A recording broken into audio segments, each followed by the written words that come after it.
please give a great big welcome to John Rossbach and the great Jerry Douglas. Thank you. Thank you, John, for being here. So fun. All right. Welcome, everyone. You folks on the fringes, join the mainstream for a change. And come on in and see us. We don't bite. We took showers. We are happy to be here. And we're going to take this interview wherever it goes. It's an open book. And if you have questions, keep them to yourself. But no, after a while we'll open up to some questions from the floor, and we'll see where that takes us.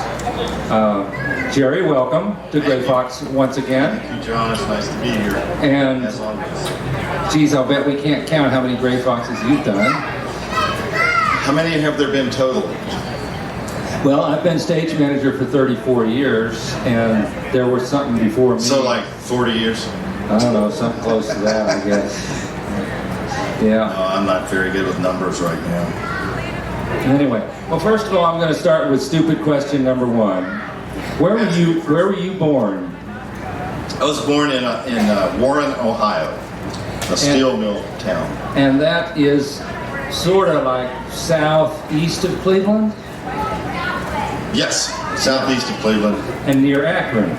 close to the Pennsylvania line, above Akron, famous for Devo and a lot of people, a lot of great Dan Auerbach, Black Keys. And there are a lot of acronisms we could talk about, but we won't. Anyway, sorry. Now, when was the first time you heard what you knew was a dobro? The first time I heard a dobro was absolutely was Josh Graves playing on a Flat Scratch record. And how old were you? First time I remember it was probably 3. Whoa, 3 years old. And when did you know that's what you wanted to do? Well, I knew I wanted to be a musician like then. So I was carrying around plastic guitars, plastic fiddles and things and falling on them, break them. And I didn't have, my first real instrument was a mandolin. I see. But when I knew I wanted to be a musician for sure was probably around 13, 14. Now, your father, John Douglas, he had a band. What was that called? The West Virginia Travelers. And were you a West Virginia traveler? Definitely, yeah. Toward the end, I got to join. What age did you join that band? 13. Okay. Would any of us know some of the people that were in that band besides your father on the guitar? Probably not. They weren't. They all had jobs in the steel mills and had families, and they had already put down their plot, and they really couldn't. But they were really good. Like guys like Buzz Matheson, was he? Buzz Matheson was in another band, and I'm sure they played together. There was a fellow named Harry Schaefer, who was still one of the best banjo players I've ever heard. And Ray Spinagle was a fiddle player. Oh, on the fiddle player. He was originally from West Virginia, wasn't he? Yeah, all these guys are from West Virginia. Every one of That'll them. be West by God, Virginia. Yeah. We are both from West Virginia. Your parents, your father's from West Virginia. Is your mother as well? Yeah. Close And by. what county are you from? Braxton County, right in the middle. I want to let you know that Braxton County is a famous county for old-time fiddle players going way back. I'd say you get more old-time fiddle players per capita out of Braxton County, West Virginia than anywhere in the country possibly. Maybe. That's been documented. And so who in your family played what? My father played guitar and plays guitar and sings lead vocal. Had a band, the West Virginia Travelers, as we said, and so they would all come to our house, and I could watch them rehearse. At 5 years old or 6 years old, you're watching a band rehearse and watch these guys figure out who does what. Why are they doing it again? And why don't they do another song? Oh, but they're not finished with this one yet. We're not finished. Go to your room. Don't ask any more questions. And did you join the band on the dobro or something? I did, yeah. I joined the band on the dobro. They were playing a place called the Grizzly Bear Saloon. Right outside of It sounds where very- the plant, the Republic Steel plant, one of their big doors. emptied out right into this place. And yeah, I was 13. There were little old ladies giving me vodka and squirt. That's what they thought I liked, so that's what I got. Well, see, he's talking about the steel mills and the factories up there. Really, all the West Virginians in the 40s and 50s needed to find work. Just about every one of them that needed to find a better job moved to Ohio. They might have moved to some other states, but basically Akron became the capital of West Virginia, I think. And your area was full of West Virginians. The Kentuckians were a little further west, usually. They were all in Dayton. Yeah, and then you get the west side of Cleveland, and there were a lot of people in the Ford plant and all those different factories and national catchers.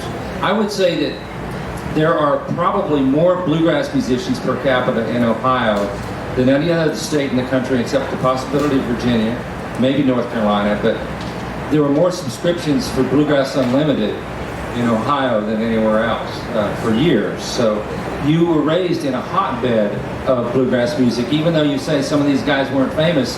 I remember, those guys were good. My father's band and Buzz Matheson's band were the only two bands in northeastern Ohio. Yeah. And then all of a sudden, after I had gone with the Country Gentlemen and come back, and there were all these Lawrence Lane and all kinds of bands up there. Everybody was playing bluegrass. It was cool all of a sudden to do that, or there were more, immigrants from people coming up from West Virginia. And see, the West Virginia story is the same. My family, my mother needed a job, and we moved to Ohio outside of Cleveland. Just like, that his family moved up from central West Virginia, and so did we. And now, tell me about, how old were you when you went with the Country Gentlemen? I was 16. And how'd that come about? Well, I was playing at a festival the summer before with my father, and I looked out in the crowd while we were playing, and I saw Bill Emerson standing over there, and I saw Doyle Lawson standing there, and Charlie Waller standing over there, and it was like, what are they doing? That's kind of creepy. They were watching you. And so when I came off stage, they really wanted me to leave there with them and go on the road. So I don't even have a white shirt, So I said, I want to, school's going to start pretty soon. Let me go ahead and go to my junior year of high school, I guess it was, and then I'll go out in the next summer. So that's what I did. That's what you did. Okay, well, what are some of the memorable jobs you played with them and experiences you had? Doyle reminded me of one just a few days ago of. We were somewhere down in coal country, West Virginia, way down around Bluefield somewhere, in some holler. And I don't know how Bill Yates drove the bus down there, but we were just about to play. I was walking around outside. I had one of these gigantic, I was just an idiot kid, I was walking around with one of these big green fake cigars, trying to smoke it. And then all of a sudden, some old boy had just been paid. It's coal mine. It was Friday, and they got paid on Friday. And this guy pulled out a hog leg, and just like boom in the air. And Bill Yates grabbed me by the back of the neck and threw me in the bus and got everybody else in, and we just left. It's like we didn't play. We didn't never play at all. I think it was a good idea. So how long were you in that band? Let's see, when 73, and we recorded it in 74, and I was in the band until 1975. I went with J.D. Crowe in 1975. Came back to the Country Gentlemen for a very short time in 78 before I went with Buck White and the Whites, and the Down Home folks, and moved to Nashville and became decadent. For those of you who are the younger side out there, the Country Gentlemen really revolutionized a lot of the attitude about bluegrass in this country, and they were a big deal. So all the musicians who've been around a while know about them and talk about them. And then they were the Newgrass. They were the first Newgrass revival, weren't they? They really were. They changed a lot of thinking about bluegrass, and yet, they were Stanley Brothers freaks as well. Yeah. So they knew all sides of it. And then you got J.D. Crowe out of Lexington, Kentucky, and, well, the young people know his legacy. Yeah. That Arounder 044 is what they all call it. That record, what was it like? Where were the sessions for that thing? We did them at a studio, I think it was Track Studio in Silver Springs, Maryland. And I forget who the engineer was. I think Ronnie Freeman was around, but I just came over to play on like one song and ended up playing on, I don't know, like 8 songs. Oh, I heard that JD had to be talked into it at first, and then once he heard you, he was all gung-ho for it. But I had Tony and Ricky running interference for I me. see. Yeah. Well, when he talks about Tony and Ricky, we're talking about Tony Rice and Ricky Skaggs, and that was one of the super bands in bluegrass music. And when you have J.D. Crowe, Tony Rice, Ricky Skaggs, Jerry Douglas, and Bobby Sloan, who had great timing, he probably was the least famous of all those guys, but he'd been around with the Kentucky. But he's Generals. left-handed. Yeah, and he played some fiddle and some bass, but that was a true super band. And it's interesting, like, you know, Alison Krauss and all the people that play in her band, which there's somebody else we know plays in that band. You know, that record was a turning point for their lives. It really changed a lot of people's ideas about what bluegrass could be, and it's a benchmark. They set their standards by it. And I can't figure it out. well, it worked. It happened. And so you went on to Buck White and the Down Home Folks. When were they called the Whites by the time you were young? Yeah, I passed up Boone Creek somehow. Yeah, when was that? Boone Creek was a very interesting time in my life. It was right after Ricky and I left J.D. Crowe at the same time. Tony went to the West Coast to play with David Grisman. We'd just come back from Japan, and it was like being the Beatles. You know, we felt like the Beatles and everything. So Ricky and I started our band. We'd always wanted a band, and Keith Whitley actually was supposed to be the lead singer in that band. Wow. And Lou Pirtle, better known as Lou Reed, was going to be the bass player. Mark Pruitt was going to be the banjo player. Boy, there were a lot of changes by the time it Didn't happen. So we got Terry Balcom. Well, Terry Balcom was already, he was part of the I heard he was going to be the fiddle player at one point. He was, yeah, he was going to be the fiddle player. And then when it all blew up and we had a gig, we had to go play, and Balcom said, I think I remember enough banjo I can play. When I was 10 years old, I played banjo. So we got him a banjo to play. Harry Sparks let us borrow a banjo, and he started playing it, and he sounded just like he does right now. It's amazing. And Wes Golding came on, and the first gig we had, we didn't have a bass player yet, so we got this guy who was rock and roll, he played Les Paul in some torch band downtown Lexington, and he played electric bass, so we got him to play electric bass with us, and we had to teach him everything. He knew no bluegrass whatsoever. Yeah, well, the Berkshire Mountains Bluegrass Festival was the precursor of the Winterhawk Festival, which is the precursor of this festival. It really changed in name only. And I saw you guys. It just blew my mind. I think it was 76. And then again, maybe in 78, I'm not sure. Maybe, yeah, I can't remember. But I knew 76 and a Newgrass Revival was there too. Yeah. And we had a marijuana smoke-off with Newgrass Revival. I don't know who won. Nobody remembers. So you was that a year and a half, 2 years, something like that? 3? How? Yeah, 2.5 years for Boone Creek. Yeah. And then. Now, what's the deal with Vince Gill in that? Vince, I had known Vince. I've known Vince since he was 14, and I was 16, 17, and met him in Oklahoma City. You know, when he was still living at home, going to high school.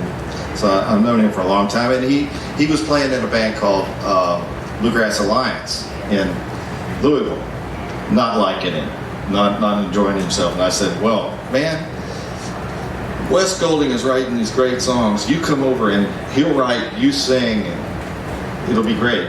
And so he came over, but Wes wouldn't let him sing anything. So he ended up playing fiddle for a while, then he played pedal steel, then he played electric guitar, then he played mandolin, and then he was really good on everything, but just there was no door. Can you get it? A band that wouldn't let Vince Gill sing? No, it was really weird. But when he did, it was good. You know? I'll bet it was. It was rare, though. I heard a rumor that Ricky Skaggs fired him. Is it true? No, Ricky didn't fire him all by himself. It's not. He's not, himself. He's not that cold. Okay. Because I heard Vince say it on the Grand Ole Opry. Ricky was talking up how great friends they were, and he said, and Vince said, "Yeah, I got fired." Yeah, and he owned the van we were traveling in, so who got fired? But Vince and I were out shopping. Vince, my big buddy, we're out shopping. We come back and we go over to see what's happening at Ricky's, and the other guys are already there, and they said, "Oh, we've decided to fire Vince." I thought, "Oh, great, Wow, ex-partners." So that was it, and then Vince went to California and hooked up with Pure Prairie League and wrote a hit song. Could have retired at 18 years old, probably. Yeah, they were on Casablanca Records, a disco label. I remember him being on Solid Gold, and with like My First Beard, you know, pretty funny. So how'd you get with Buck White and family? I just sat in with him on a couple of little festivals, you know, we'd be out at, and we both noticed that it was a totally different sound than when they had a banjo player. You know, they were more of a Western swing country kind of, not a hard-hitting bluegrass band at all. Now, were you and Ricky in that? You were there at the same time for quite a while, but who joined first? We both kind of joined at the same time, and Ricky was playing with Emmylou Harris at the time. So we went out and cut a bunch of songs with Emmylou. We were on Blue Country Girl and then what was it called? Roses in the Snow. Roses in the Snow, and a Christmas record too, like Stable. And so she decided to do a tour, so she wanted us to come open. So the Buck Whites went out and then did a lot of touring and played a lot. We just loved playing together. It was just not work. It was fun. They sang and I played backed them up, and it was just it was so much fun. Loved it. Folks, that was one of the most joyous acts I ever saw. I went to see them every time I could. It was Ricky Skaggs and Jerry Douglas with Buck White and his two daughters, and that band just exuded happiness and joy. Not the sickening kind. It wasn't milk and cookies. It wasn't John Denver eating milk and cookies, but no. Yeah. But anyway, and so after that, where'd you go? I think that I needed to get off the road. I had a young son. My son Grant was just born, and I wanted to stay home, and there was a lot of pressure, and things kind of blew up at home, you know, and so I needed to get off the road, and at that point I started about 15 years straight, probably, of just playing on country records and all kinds of records that came along. And, you would see his name on everybody's record coming out of Nashville, and these were, I mean, a diverse array of great artists that had him prominently in the mix, and the sound of those records is still imprinted in my brain and in a lot of people's. What were some of the more interesting sessions you ever did in that situation? One of the most interesting sessions, and I hadn't thought about it until you just asked me, you know, and Stuart Duncan and I were both on this session, and this guy came over from France, and he wanted us, Stuart and I, to improvise over his scatting. And he never did it the same way twice. So we were kind of like bees, you know, just chasing each other. And he was the trying to think of Bobby McFerrin of France. So he was a scatting man, and he would tell us, okay, this is an Indian section, you pretend you are a curry. And play like you are a curry. It's hot and flavorful. So we would just screw around and do something that sounded sort of Indian. And he'd be, oh yes, that's what I'm talking about. And there was another one that Edgar Meyer and I did this record with a fellow named V.M. Bott. He's an Indian slide player, Veena. And the guy that ran the record company, it was really high tech, really high audio. It was like, it was only played once. We'd recorded, and the guy wouldn't let us listen back to it because it would dent the tape. And he's probably right. But we were doing it in the Spanish Mission in Santa Barbara. The one that had just had, their priest had just been busted for like 30 years or something. And I didn't get the straight poop from him, But so we were doing it, and every night Edgar and I are writing. Oh, I skipped the part about the guy at record company was having a long distance, a phone relationship with an LL Bean catalog operator. So he would call and talk to her for like 4 or 5 hours a night. They'd never seen each other. He decided to fly her out during the sessions. And so we're trying to be serious about it, but every night Edgar and I are writing songs and naming them after like body parts and sexual positions and then things like that. All kinds of and none of those titles made the record. So was it a reasonable living in Nashville doing sessions? Oh yeah, totally. Yeah. I mean, very, very. At that time, who were the top call guys that you kept seeing at sessions? Mark O'Connor and I were at almost every session together at that point. Yeah. We'd go in as a team. They used us, and we would just back and forth. Play for Dan. Let's see, we did all kinds of things. Randy Travis and I don't know, start naming them. But we were there a lot together. But I'd run into Brant Mason or just the first call guys and drummers. Joe Osborne, who just passed away this past year, was one of the first electric bass. He played on all of Ricky's first records. But he also played on Ricky Nelson's records, and the Carpenters and stuff, all that. But he played on Ricky's country hits. It was great. And just amazing players.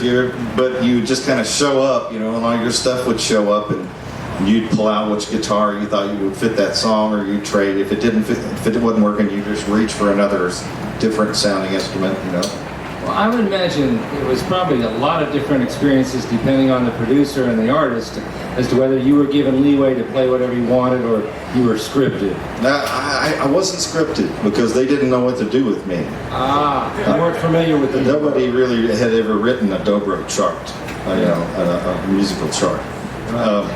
And I couldn't have read it anyway. But I was sent a certain direction or play it, be a curry, play yellow here, purple here. It's like, who was the painter? Bob. Yes! Bob Ross of dobro, that's me. So, at what point did you start learning other kinds of music and listening to jazz or bop or swing? And of course, you talked about the swing with Buck, but that's a Western swing. Yeah, a Western swing. But I learned a lot in one day. While I was playing in Boone Creek, Steve Bryan was playing bass with us, and I went to his house, which was down in the dorms down in UK in Lexington, Kentucky. And was sitting on his porch, and he said, listen to this. And he played, it was a weather report. And I just felt like, I said, what is that? I love that. What is that? I want to do that. And then he played Chick Corea for me, all the same day. It was like the first time you ever heard the Beatles for me.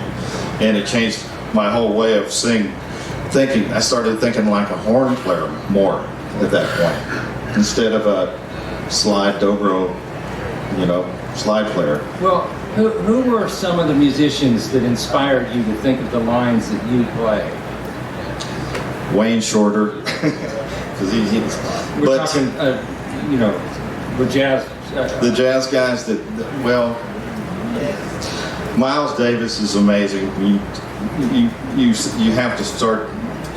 You have to listen for a long time and to get into the tone and the consistency and how exact. And of course, that guy reinvented himself about 5 times over. Yeah, he would take a sabbatical and come back as a different guy. Yeah. Exactly. Yeah. But those were, and Django Reinhardt, Stephen Grappelli were, that was, Ricky and I were doing that when we were with the Country Gentlemen. We were just sitting listening to that stuff going, we should be able to do that. And tried it, and then we met Tony Rice and went, oh hell, he can do it. So we can do it. So, and then, meeting Grisman totally turned me on to a whole new world. But Tony, I would go to Tony's house before we were going to record something out there and hang out with Tony, and we would set up all night and play Miles Davis and Eric Dolphy and just the, just need a 1-800 suicide prevention number, sit there and listen to this stuff all night and just love it. And then the next day you find that it's crept into your playing. And that's how you advance your own music, learning, and your encyclopedia. Now, have you spent much time on other instruments? No, really, it just keeps me so intrigued, And when I don't want to play dobro, I don't want to play anything. I don't want to hear anything. But I get tired of hearing dobro. So I've been one of these guys who've tried to make it sound every possible way but a dobro. But I've come back around to loving the sound of that guitar. Well, when it comes to, Josh Graves, how many of you have seen the Earls of Leicester? Today. Okay. Well, that band pays tribute to the legacy of what Lester Flatt and Earl Scruggs did pretty much after 1955 with the dobro in the band. An instrument which people wrongly say that Bill Monroe hated. He didn't hate it until Flatt and Scruggs got credit for it, because they were rivals in his mind. As a matter of fact, Buck Graves told me he played 6 shows with Bill Monroe and the Bluegrass Boys in 1951. Oh, wow. And Bill loved the blues. So there you have it. Now, were there other dobro players that you were listening to coming up? Tommy, who just played up here just a few minutes ago, was one of the first real dobro players I ever ran into, and helped me out a little bit. I just he didn't tell me how to do anything in particular. I just watched it. I learned from watching, because it was strange for anybody to see another dobro player. We were like, I don't know, white deer, Well, did you ever run across Speedy Christ? Speedy Christ, yes, in West Virginia, very, underestimated.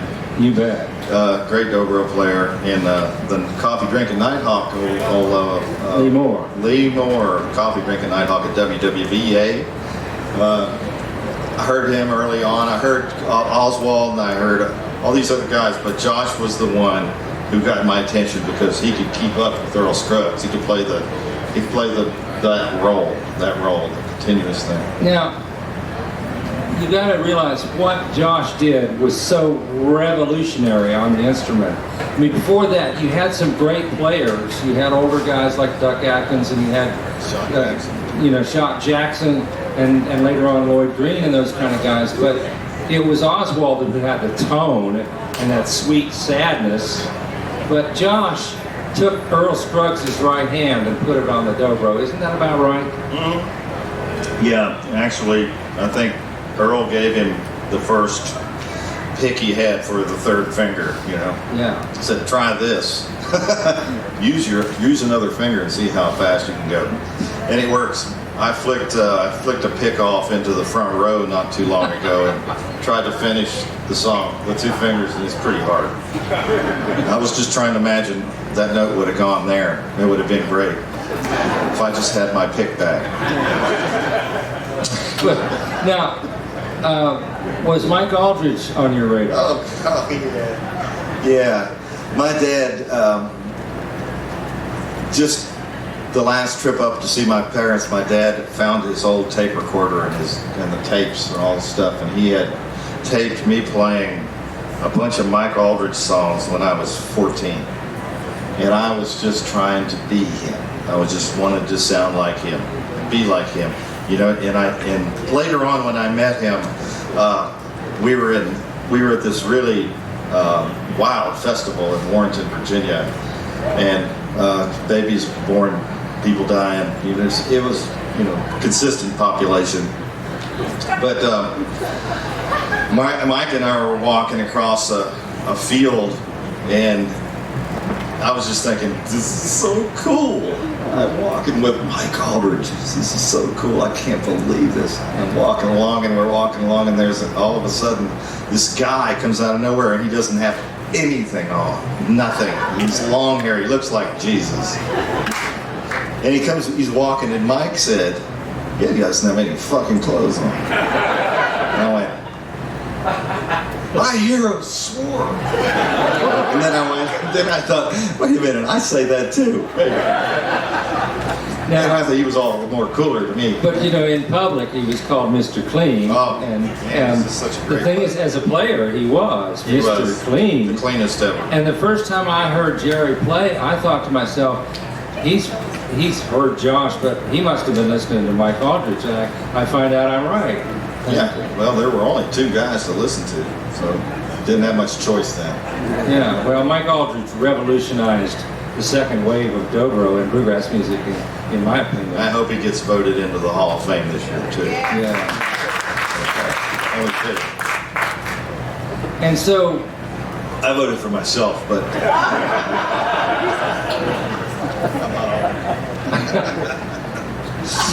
it wasn't terribly long ago I found out that I always knew you were a good baritone singer, which, for those of you who don't actually sing in a bluegrass band, baritone singing is sort of like an intellectual process of figuring out what's left and how not to step on the other people's parts.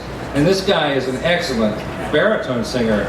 I don't think he's given enough credit for it, but he's been on a lot of sessions where he made that third part buzz.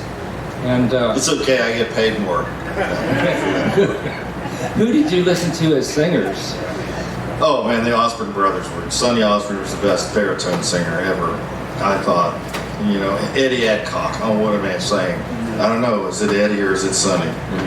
Those 2 guys, they both were blenders, but you could still pull them out of the mix. You could still hear them.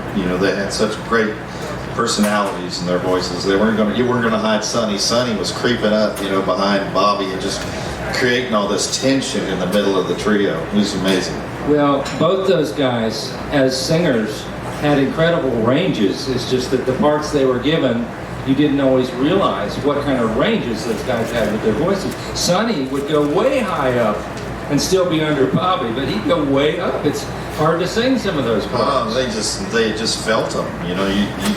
You feel those kind of things when you put 3 people's heads together, and if you could duct tape the 3 heads together and have them sing, that would be an amazing thing, because you feel it in your head, in your nasal cavities when things are in tune. It feels better. Now, it was only fairly recently when I heard some tapes of an album that was going to come out, and the guy on the record label told me to figure out who the lead singer was on that song. And I didn't know it was Jerry, singing sort of a bluesy style, and it really was effective. It was a very good solo singing voice. When did you start?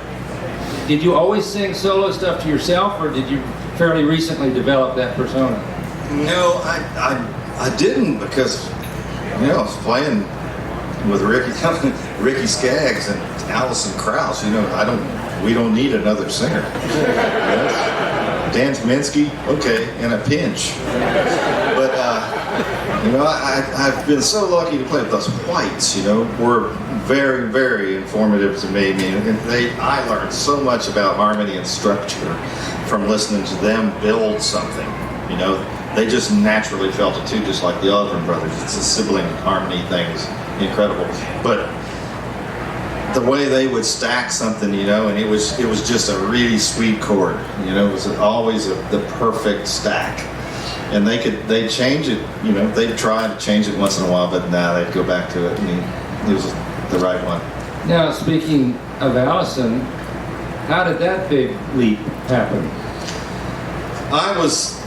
It was right at the end of my big, long recording history, and I still record, but that was like 3 a day, 5 days a week, you know, sort of like a factory job, making music, and it's not very conducive to that, you know, being fresh and being good.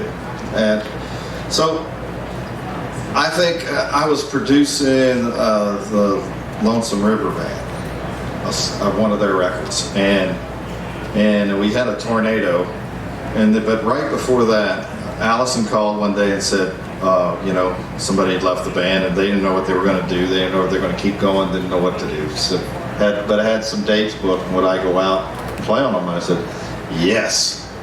You know, I thought I better ask my wife Gill first, but yeah. So I went out to play for like 2 weeks, 3 weeks max, and about 3 days in, she and all of them just surrounded me and said, would you just stay? And I said, nah. There was no escape route. It was 20 years ago, though. Yeah. So I've been in that band for 21 years, I guess. Wow. Now, before we close out, because we're running out of time, and I would like to ask Jerry what he brought with him here on the floor.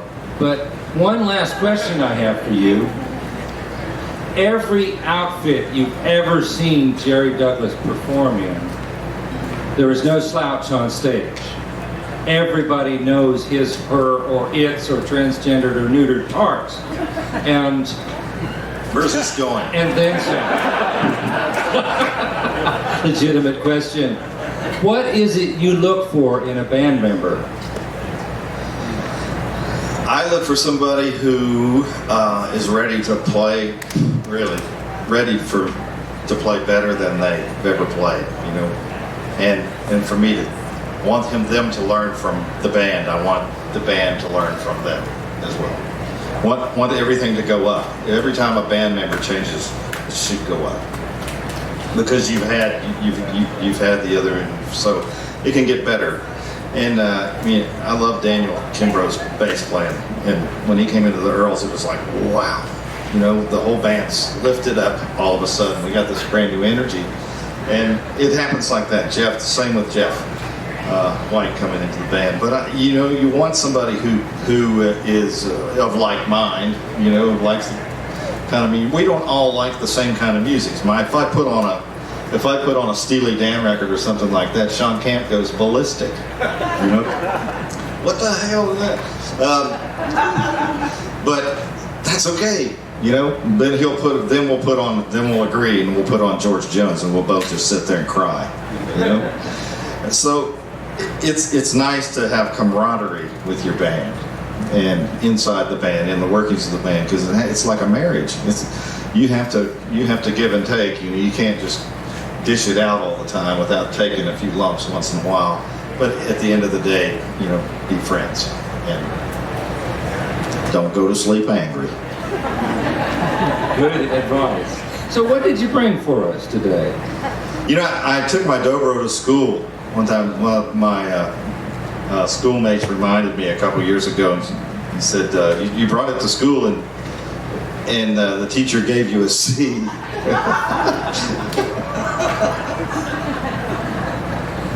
Folks, would it be okay if Jerry played us a number to take us out?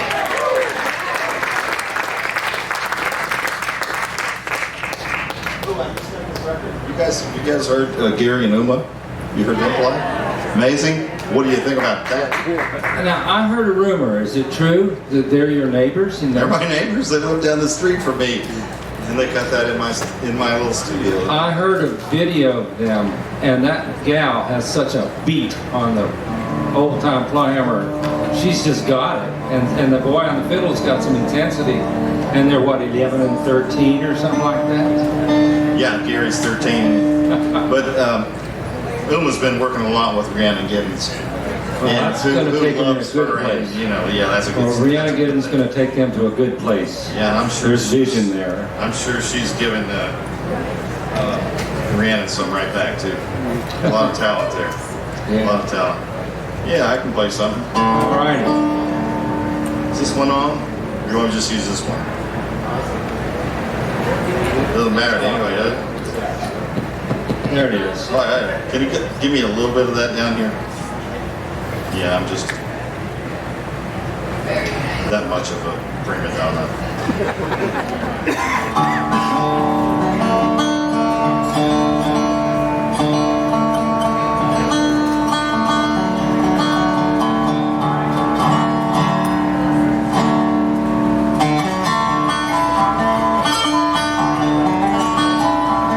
I'll do this. This is called Rain on Olivia Town. My daughter Olivia is going to make me a grandfather in September. So give me just a little bit more of this.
One of the world's best musicians in any idiom, Mr. Gary Douglas.